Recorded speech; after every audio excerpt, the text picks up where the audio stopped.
Hey everyone, I'm back and I have a new Adobe Illustrator tutorial where I'm going to show you how to turn your sketch into a vector image. And the best part, you don't need to be great at drawing. We're starting with the fundamentals here. Today we're going to be using a very simple image for this tutorial. You see, our goal is to learn the process and tools. And once we have those down, we can take our time to do more complex images later. So yeah, I'm not teaching you how to draw, just how to vectorize a drawing, which is more or less like tracing. Anyway, before we get too deep into this process, I want to share some links to Adobe Creative Cloud with you. Just go and check out the links in the description below to go and see how you can get your Adobe Creative Cloud software. All right, now it's time to begin our art project. We'll be taking a sketch and turning it into a vector drawing in Adobe Illustrator. First off though, we're going to need a sketch, right? I mean, I can't really help you here beyond giving you an idea of something to draw. We're going to be using two methods here. So we need something that will work with both. So my suggestion, draw a bundle of grapes like this. This is a vectorized image of grapes that I'm using from Wikipedia. As you can see, it's just made up of some simple shapes. It's really just a bunch of circles, a stem, and a funky zigzaggy leaf. This should work well for what we're practicing. What we want is to practice with something with some overall simple shapes to get used to drawing curves with our mouse. The grapes are great for that. The stem and leaves also offer a little more challenge for us, but again, nothing too crazy. I also suggest drawing on paper so that you see how the whole process works. Being able to draw directly onto the computer kind of defeats the purpose here. Okay, so here is my sketch. I just wanted to get the basic idea down. We're looking for something simple. There are a lot of curves here, as well as a more complicated spot with the leaf, but this should be manageable for anyone. I am worried about the number of grapes I drew though, but I have a trick for that later. Get ready to copy paste. Surprise tool that can help us later. So first things first, we need to get our drawing onto the computer. No, not like that. You need to scan your sketch using a scanner or a smartphone app.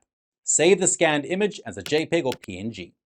Now, the dimensions aren't overly important here as we're going to be creating a vector, but as a rule of thumb, I prefer to make my source sketches larger, and this is especially helpful when doing detailed work. The next step is to open Adobe Illustrator.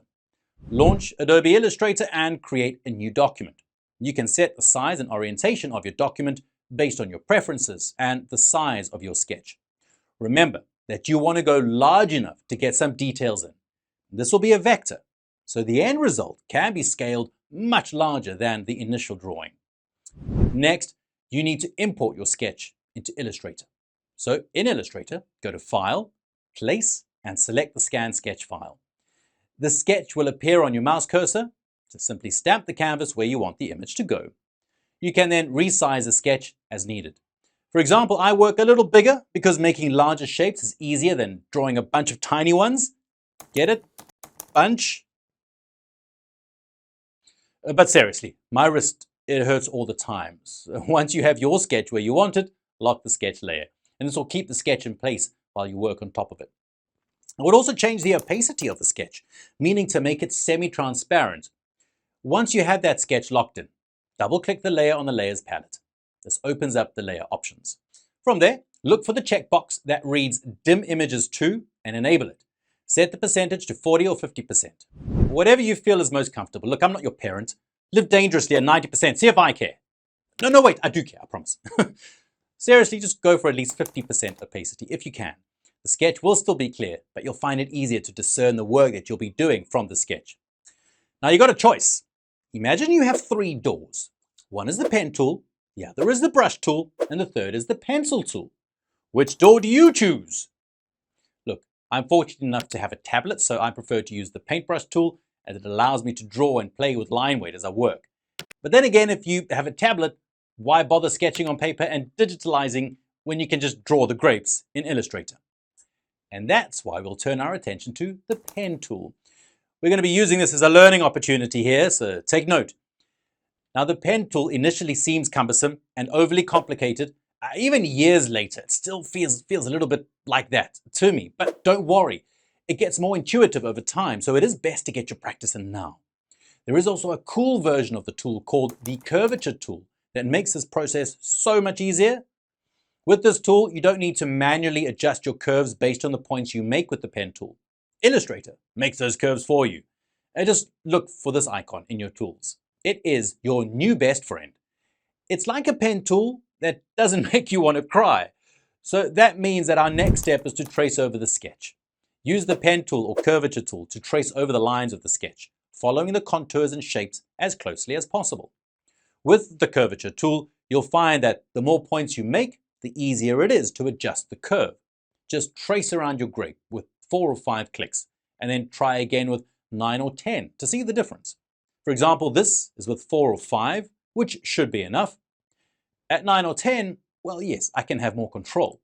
However, you can also take each of those points, slide them around the shape, and adjust them individually. It's a bit hard to explain how they work, so I would just suggest that you play around with them a bit just to get a sense of the feel. You also notice that I already have a colored grape. You can adjust the thickness and the color of the vector lines as you go. In the Properties tab, with your selected curvature tool chosen, you can adjust the fill and the stroke of the tool. Fill refers to the color within the shape that you make, and stroke is the thickness and color of the shape's outline. You can set the fill to be transparent if you want. I used a dark purple stroke at 5 pixels and a lighter purple fill to help me make this grape. And now I just need to do this 22 more times. Why didn't I just go with an orange? Anyway, this is also a good chance for us to learn how vectors stack in the layer, as we can take each grape we draw and move it up or down in the stack with overlapping grapes. Every time you draw a grape, right-click on it. In the menu, select Arrange. And now we can send these grapes forwards or backwards in the stack. And this is going to give us our overlap. And now to repeat this 21 more times. So I'm just going to speed things up by drawing a couple of grapes, copy-pasting individual grapes, rotating them, and then using Arrange to stack them. When you have a grape selected, all it takes is a simple copy-paste keystroke. To save even more time, you can easily use the keystrokes control and the left and right brackets to move objects in the stack. With the grapes done, I can now work on the stems and the leaves. For more complicated shapes, such as the stem, which I'm doing as one object, you'll need to play around with adding and adjusting points as you go. The curvature tool makes this just so much easier. The leaf was even more complicated, but I could still make it a single object. The trick here is to outline the general shape with anchor points and add more points and adjust as you go. For example, if I put a point on a line between 2 other points, that new point allows me to adjust the curve between those 2 points, resulting in a smoother line overall. With the basic shape, you can use other tools to enhance the drawing. Here I just used a brush tool to add some small details. This is a very simple drawing, but it has allowed us to vectorize a sketch in Illustrator, and it helped us to learn a few tools. We can cover coloring vectors and shading in a future tutorial if interested. If you are, please let us know in the comments. This is all very rudimentary and done entirely with a mouse, so anyone can do what we did here, and with a little more time, can improve on that. Now, what if I told you that Illustrator could vectorize your sketch for you automatically? Yeah, it is true. I covered this in a previous video, but the image trace tool is very powerful. It works better on more defined objects. So if you have an inked drawing, the results will be much nicer. Simply import your scanned pen and ink drawing like you would if you were going to manually trace it. We'll use this quick one that I whipped up for a sticker. With your image selected, use the image trace option and select the black and white logo setting. And voila, it will create a vector for you. You can then make any adjustments that you want from there. You can manually adjust points and change colors as you see fit. For a more in-depth guide to image trace, please go and check out my video on vectorizing a photo, where I'll show you a few different applications of this AI tool. Now, as you can see, we've not done an incredibly polished artwork here, but we have turned a sketch into a vector in Illustrator in 2 ways. It's also so much easier with a tablet and stylus, but understanding the curvature tool is extremely helpful. We can always take more time to really make them more impressive, especially as we learn essential art techniques across digital and traditional art. But that's a tutorial for another time. With that said, please do us a favor, like the video, hit the subscribe button, and even better, if you hit the notification bell, it'll let you know when we've got some new tutorial videos out. Anyway, thank you so much for watching, and we'll see you next time. Bye-bye.